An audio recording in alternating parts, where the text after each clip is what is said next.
Nangangamba hindi lang para sa kaligtasan kundi para sa kalikasan ang mga taga-Pag-asa Island sa Palawan.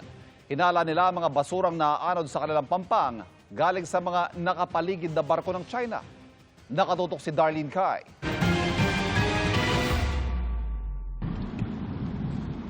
Ang maputi at malapulbos na buhangin sa baybayin ng Pag-asa Island, nadudungisa ng samot-saring basurang inaanod sa pampang.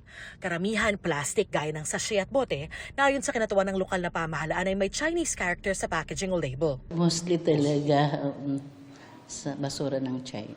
Hindi naman siguro nakapagtataka kasi nakikita nyo din natin, di ba, na may mga vessel sila dyan. So siguro pinantapon nila yung mga basura dito talaga ang coastal natin dito sa isla.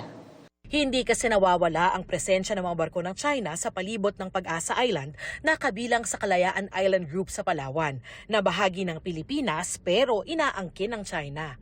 Sa di kalayuan nga, kita ang barko ng China Navy, pati na China Coast Guard at Chinese militia vessels. Ikinalulungkot ng mga residente ang dagdag na anod na problema sa kanila. Siyempre sir, nakaka-apekto kay yung kalinisan ba ng ating dalampasigan. Wala tayong magawa kundi na lang ng mga programa na para matugunan yung mga ganong problema. Kaya tuloy-tuloy ang cleanup ng mga residente at mga kaugnay ng lokal na pamahalaan sa mga baybayin ng Pag-asa. Sa dalawang coastal cleanup nitong Setyembre, 36 na sako ng basura ang nakolekta nila. Tuloy-tuloy daw nila itong gagawin.